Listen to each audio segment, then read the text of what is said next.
Hello and welcome to The Ring, Euronews' weekly debate show broadcasting from the European Parliament in Strasbourg today. I'm Stefan Grobe.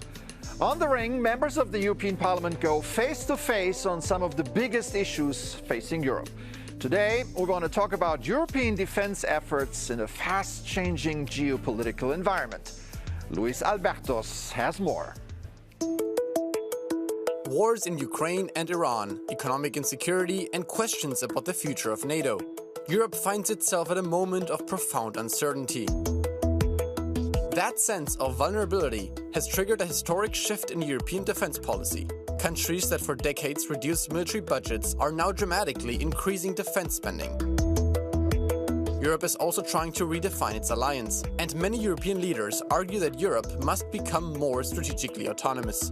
At the same time, Europe fears being sidelined if the world increasingly becomes shaped by deals between the United States, China, and Russia. Can Europe successfully navigate this turbulent period? Can it emerge as a truly independent global power? A lot to unpack here for our contenders, and here they are. Lukas Mandl, an Austrian MEP from the centre-right European People's Party. He's a member of the Committees on Development, Legal Affairs and Civil Liberties, Justice and Home Affairs at the European Parliament. Regarding the EU's priorities at a time of growing global uncertainty and geopolitical turmoil, he said, "It's the economy, stupid. Let's put first things first." Marc Botenga, a Belgian MEP from the Left Group. He's a member of the Committees on Foreign Affairs and Security and Defense at the European Parliament. He has criticized the EU's position on the global stage, arguing that the double standards of this Europe are not only a disgrace, they also allow the creation of a world of chaos and war. So be ashamed, because today, this Europe is not a force for good, but an accomplice to crime. So let me welcome to the ring Lukas Mandl and Marc Botenga. Good to see you. Great to have you here. The aim of The Ring is to offer our viewers a glimpse at European Parliament debates, so you should feel right at home. Are you ready? All right, we're ready. Thanks for having me. Good. I want to start with something provocative, Marc Botenga. Will more money, more defense money, actually make Europe safer, or are governments confusing spending with strategy? Oh, I think definitely we don't have a strategy right now. So I think that's very impressive. Like, we put in a lot of money, right? Hundreds and hundreds of billions going to the defense sector, very often with little conditions, first of all. So we also see that at the same time you have these multinational companies that are now sending a lot more money to their shareholders. But I'm like, are we just sponsoring basically not just their profits, but even their dividends, their share buybacks? So that is one question. But secondly, what are our priorities? We see that people are buying, armored vehicles to be used in the west of Africa. We're seeing the F-35 fighter jets being bought by member states. And I'm like, what is this for? This is not for our defense. This is, if we, with all of the money and all the material we have, which is much more than what Russia has. We have many times more tanks, many times more fighter jets, many times more battleships than Russia has. We see Russia struggling. They were unable to even organize the parade in Moscow. Why are we not able to defend ourselves with the money we're already spending? Yeah, let me take that question right to Lukas Mandl.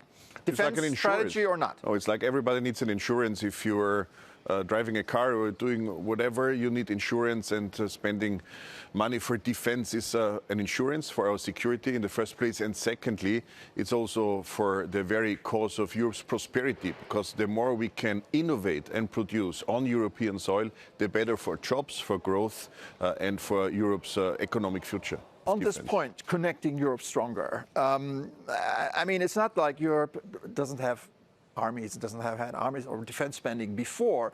Isn't the problem really inefficiency and fragmentation in Europe when we talk about military? Well, I remember the European Commission, the previous one, the one of Jean-Claude Juncker, saying if we work together better at European level, we can save up to 100 billion euros on defense spending. I'm like, that's marvelous. Let's do that, right? And now you see, no, we work together better, but we also need to spend hundreds of billions more while we're already outspending vast amount of countries in the world. Most countries in the world spend a lot less than European countries do. We need to really be aware of that. So there is no underfunding? Oh, there's absolutely no underfunding. There might be a very bad use of some of the funds. This is something else. We've seen it at European level as well. You know, until very recently, drones were not a priority, not a top priority of the European defense spending. Then suddenly it became everything. You know, drones were everything we needed, the alpha, the omega. And now we're again, yeah, maybe it's not drones that are the main priority. So this is what I was saying. There's no real strategy, but there is an idea of saying Europe, you know, should be a main player globally. This is not about defense. This is about Europe being able to project power in the rest of the world, you know, in Africa, in the Middle East. Not defense, attack. Do you agree? We have big underfunding. We have had it for many decades in Europe.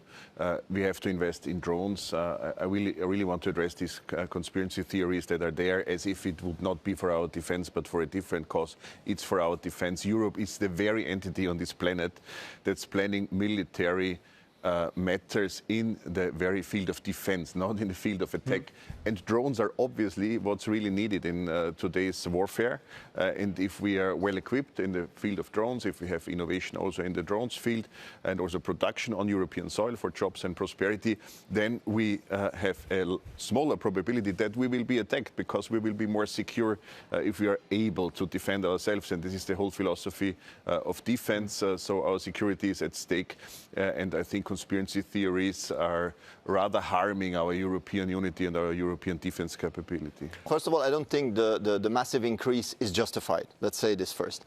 Secondly, I think it actually will weaken Europe on the long term as well, because contrary to what you're saying, it is not a good idea for our industry. You know, we have, you speak about jobs. Basically, the defense industry yields less jobs for money invested than other sectors do. You will not save the steel industry with militarization, you know, producing 1,000 tanks, it's about 3 days of production of a steel factory. So you can see that you're actually weakening also. There's a negative multiplier effect that might be applied to other industries. So you're weakening structurally the industrial base of Europe by saying we put more defense, but we will lose other sectors. Look at the automobile sector. And secondly, indeed, what is the threat that justifies, you know, this massive? Why, for example, if I hear the German chancellor, right, saying, I want to have the biggest army in Europe. Why do you want the biggest army in Europe? Is that your threat assessment? That the problem is you don't have the biggest army in Europe? We need to be very clear. There are threats, you know, and one of the threats is the arms race. One of the threats is nuclear war. Let's be very clear. This is very clear. How do you deal with that? During the Cold War, we knew disarmament, transparency, limitations on arms control systems. All of these things we knew during the Cold War with the Soviet Union that was vastly more powerful and vastly more ideological than Putin or Putin's Russia will ever be. Okay. Do you hear this? In the Cold War, freedom won against dictatorship. And this was, of course, due to deterrence. And deterrence is what is needed. Deterrence will also save us. And deterrence is only possible if we can take care of ourselves. And the security sector and industries is not isolated from other sectors. We have to understand Europe, and I really care for Europe's prosperity, for jobs on our continent, and for the future of the generations ahead. Europe became a continent of consumption. We have been consuming over decades innovation from America, production from China and other parts of Asia, also innovation from China in the meantime. So we need innovation on European soil. We also need production on European soil. And when you talk about the automotive sector, there are not many sectors as much connected to the security sector as this one. So security and economy has to be taken serious. That's why I'm also saying let's put first things first. This must be the priority.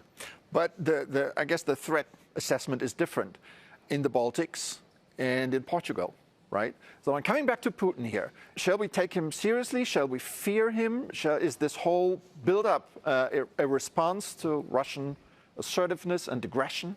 I think we invoke the Russian aggression in Ukraine to justify programs that existed before. Let's not forget that, for example, the European Defense Fund was started before the current war in Ukraine. So there is, of course, you know, I mean, the Defense Fund was so important for Europe to be started ahead of the Russian attack, but the quantity is so important, the connection is so important. When we see, let me should not underestimate let me get back.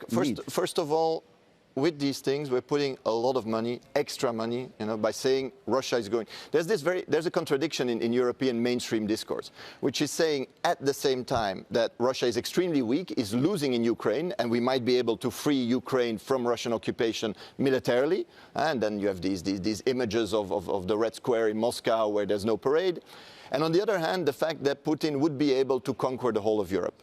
These are two things that are obviously incompatible right now at the same moment. But we don't want to find out. What we don't want to find out is right now what, for example, a desperate Russia would do, right?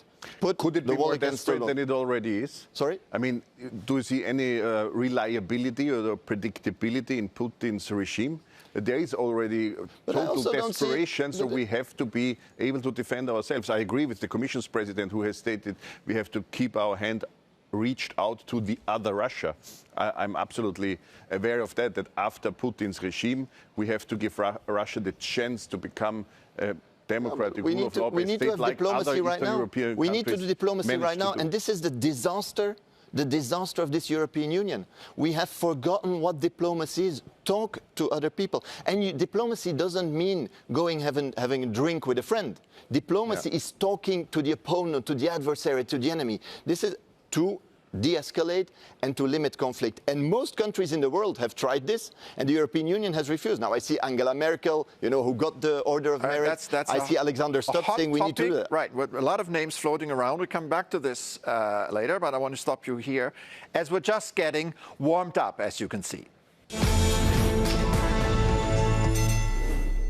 Now it's time for our viewers to get a real flavor of the European Parliament chamber, where members ask each other questions. And sometimes it can get heated. So let's get started. Lukas Mandl, I'm going to ask you to ask the first question to Marc. Well, Marc Botenga, as a colleague in the European Parliament, how can we make sure that we establish more freedom for the Europeans to the inside and more strength to the outside? This is the overall issue of our time. I would say Europe needs more strength for its civilization, for its reliability, the diplomatic approach that you obviously do not see from the European side, while Europe is the strongest diplomatic power given the geopolitical situation today. So how can we create more strength to the outside, and how can we establish more freedom to the inside for our citizens? I think that's a very interesting question coming from the center-right, who's governing in many governments in Europe, and who's basically limiting the right to protest, who's limiting the right to strike, who's limiting basically fundamental freedoms of Europeans. And so I would say, first thing, please tell the governments of your political group, of your political party, to stop limiting the fundamental freedoms of Europeans. And secondly, towards the outside, we need, I think, to rebuild European credibility. And how do we do that? We do that by stopping the double standards, by no longer saying international law is important for us in Ukraine, but in Palestine we don't care. International law is important when Russia or Putin violates it, but we don't care when Trump violates international law. Because if you have these double standards, never ever will other countries take you seriously, and never ever will you be a decent player on the international scale. Okay, on this, I think you want to follow up. I mean, there is so much to be said. I think it was now the fourth or fifth conspiracy theory from Mr. Botenga in today's talk about freedom being limited in Europe. There is no part on this planet, no continent, no country where freedom is so much established and so much defended and strong as it is in Europe. Obviously, also that we have this debate today, also that extremists have all democratic rights in parliaments in Europe, including the very European Parliament. All of this is about freedom. And then mixing things up doesn't make it better. Of course, when international law is violated, Europe is the strongest voice speaking about that. Europe stood strong against Trump's attempt, for example, when it comes to Greenland, and we succeeded in that area. Mm-hmm. Europe stood strong when it was not clear whether the tariffs will go that way or the other way from Trump's side. He put us in a limbo again, but we didn't follow this pathway of a limbo. We didn't enter this political battlefield of Trump. We stood strong, and we managed to succeed more when it comes to the geopolitical tensions given than other parts of the world. But of course, we need more strength to the outside, especially in that field you are doubting, in the field of our own security, right, and Marc, being able to take care of it. Marc, you want to react? And then your question to Lukas Mandl. Well, I think it's interesting because very often the EP UDP and central parties, when they don't have an answer, they say this is a conspiracy theory. What we see in many countries, like in Germany now, there's a debate even on saying we can't use the watermelon anymore as a political symbol because it would be anti-Semitic. This is, what we are seeing. We're seeing this also with action against trade unions in different countries. So we see that there's a democratic backsliding, which human rights organizations are pointing out in Europe. It's not some kind of left conspiracy to say that. But you don't want to see it because it's your governments doing it. Secondly, what I indeed want to ask now, and I think that's a thing, you say that Europe stands up for international law, and you quote Greenland. Europe didn't stand up for international law in Greenland, it stood up for its own territorial integrity. That is something very different. Because when we had to stand up for international law, the illegal war on Iran, you supported it yourself. When it is about denouncing the illegal occupation of Lebanon by Israel, you support it. When the International Court of Justice says that we should sanction Israel as third parties, we have a responsibility, you refuse it. So basically, when the Venezuelan president, whatever we think of him, is kidnapped illegally, and the world globally condemns this, saying this is just absolutely not how we deal with, with international relations, and this is a violation of the UN Charter, you support it. So this is the issue. These double standards, it's not Europe that has double standards, It is it is the governing coalition of Europe that has these double standards. Look, who is dealing with international law, who is in the lead of preserving it and observing it as the United Nations. We had yesterday night in the European Parliament's plenary a debate on the United Nations necessary reform. United Nations have to be reformed for obvious reasons. And if you are telling now that the war on the Iranian regime was wrong, I say, yeah, it was amateurishly done by the United States, while the decapitation of the Mullah regime's leaders worked very well. But the war obviously was wrong because it didn't work out well. The Mullah regime is still in place. I've been sanctioned myself by the Mullah regime since 2023, so I know what I'm talking about when I say women are suppressed in Iran. Iran is threatening the whole world, not only the region, and of course to threaten our only partner country in the region, the only democracy, the only rule of law-based state in the region, Israel, is part of the conspiracy theories of your political side. And this is a sign of freedom in Europe that you can speak freely about that, even it's a very much in minority being opinion, but you're allowed to say that, and there's no many parts on earth where you can do that. And last point on Greenland, I mean, when international law is violated, it doesn't matter whether it's Europe's interest or the ours interest. We care for international law. We even want to save international law during these geopolitical times of tensions, and that means that we have to reform the United Nations. Okay, thank you for a great debate so far. We've heard your views. Now it's time to hear from a new voice. And for our quote of the week, I would like to bring in Italian Prime Minister Giorgia Meloni. In a letter addressed to Commission President Ursula von der Leyen, she said this: "We cannot justify to our citizens that the EU allows financial flexibility to be used for security and defense purposes in the strictest sense, but not to protect families, workers and enterprises from a new energy crisis that threatens to severely impact the real economy."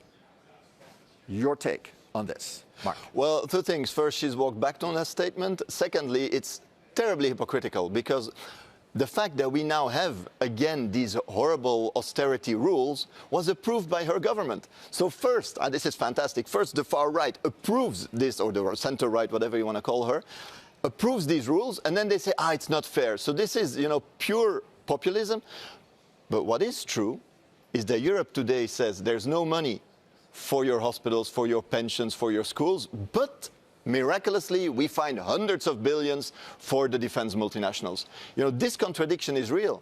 And so, indeed, we do not need these austerity rules anymore. And once again, they've been imposed by the mainstream parties, including Giorgia Meloni's. Okay, Lukas Mandl, your reaction? Yeah, this is part of the extremist populist approach. I think also the consumers, viewers of this program should see that there's no contradiction between producing something on European soil instead from buying it from outside and having hospitals roads and schools and streets, because the one thing is connected with the other. If we have strong prosperity, if we have growth finally in Europe again, we will also be able to afford the social welfare states we have established, generations before us have established in Europe, and we will have schools and roads. All right, we're going to continue the conversation, but now have to take a break here on The Ring. We'll be back with more after this. Stay with us.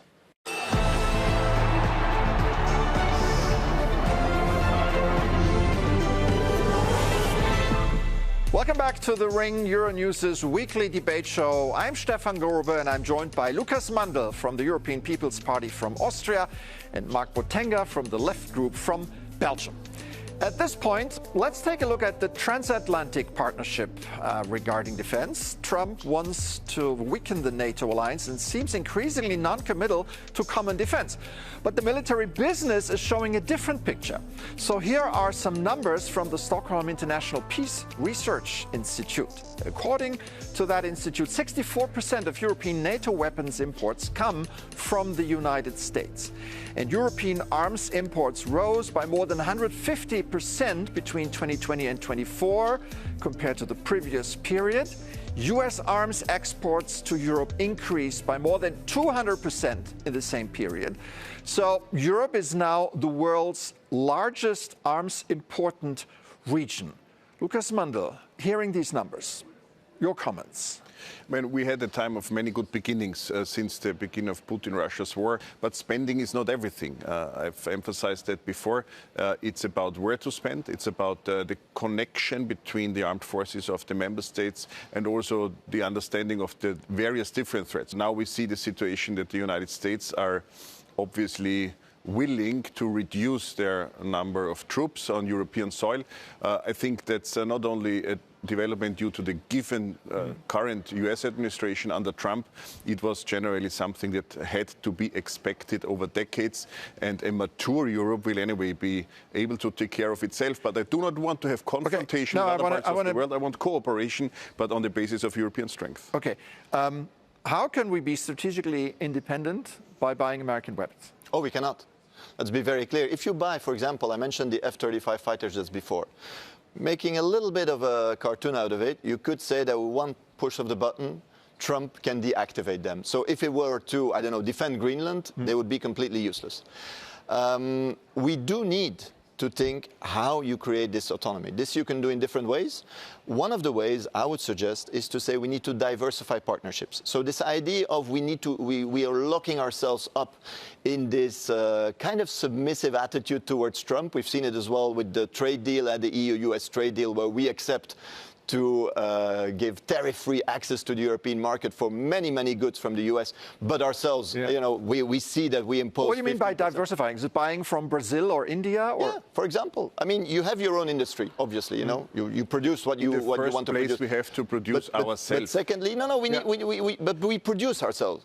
Let's not. I mean, because you said before that we do not produce anymore. First of all, this deindustrialization, which is true and which is real, is not a gift from God. This is a consequence of policies that have been waged on this continent by your group.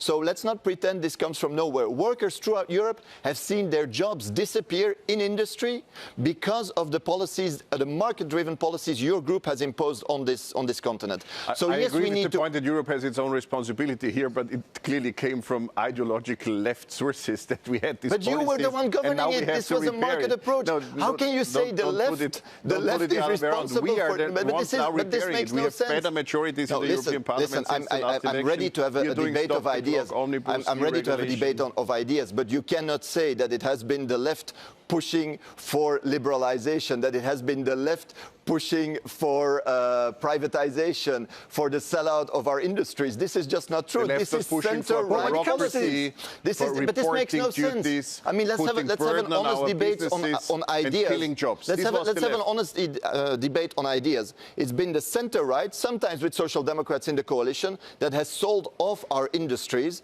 and that has privatized, liberalized our markets, and this would create, I don't know what kind of El Dorado. The reality today is what? Deindustrialization and a lot of issues for European industry. We need not less freedom, we need more freedom. You have refused to invest sufficiently in public energy infrastructure, and today our industries are being chased away by the fact that the energy prices are too high. And still today you're sabotaging the cheapest energy that would be green energy, keeping us dependent on fossil fuels from I don't know what countries. All right, we'll come back to this. And now it's the time to move on to our fifth and final round. And we want to do something different now. I'm going to ask you a set of questions, and you can only answer with a yes or no. Okay? Lukas Mandl, I'll start with you. Should there be a common European army?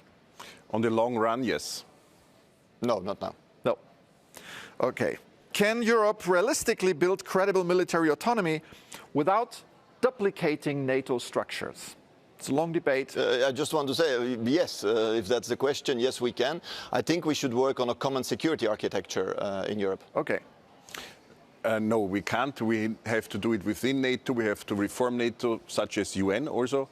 Of course, it will be within NATO because to have redundancies is the worst thing we can do with taxpayers' money and also with our security. Okay. Will NATO outlive Donald Trump? Absolutely. I hope not. You hope not? Yes, I mean, I think NATO today, you know, NATO is something that comes from the Cold War. That had a sense at the time, the Warsaw Pact against NATO. Today, we need a common European security architecture. NATO is something from the past, and Donald Trump is the living illustration of this. Interesting. And finally, was there anything over the last half hour that you think your opponent said that you can agree with? I can't say that, only maybe that European economic trouble is also based on our own European responsibility from the past, but I wouldn't direct that to the very center of politics. It was the extremists who were stronger over decades. Now we have better majorities in European Parliament. Now we lift burdens from our businesses. So maybe we agree on that. And I'm very happy to be European, seeing that somebody from the far extremists, in that case to the left, there also ones to the right, are allowed to speak freely. And there are not many parts of the world where this is possible. Any agreements with Lukas Mandl? Well, definitely not with this part. I mean, the far right has never been stronger in this parliament than you say that normal parties are stronger. That's very weird. One point I think I agree on is the fact that the issue with, let's say, defense and security is not a matter of more money. It's a matter of more cooperation, you know. And this, I think, he said, but this kind of contradicts the position of saying we need more money for defense. But I agree on this part. We need more cooperation and more coordination. Wonderful. And that final answer brings us to the end of this edition of The Ring. Thanks again to Marc Botenga and Lukas Mandl for a lively conversation here from the European Parliament. Thanks to our audience at home. If you like, you can continue the conversation by sending us your comments to thering@euronews.com. We'd love to have your feedback. That's it for today. I'm Stefan Grobe. Take care and see you soon on Euronews.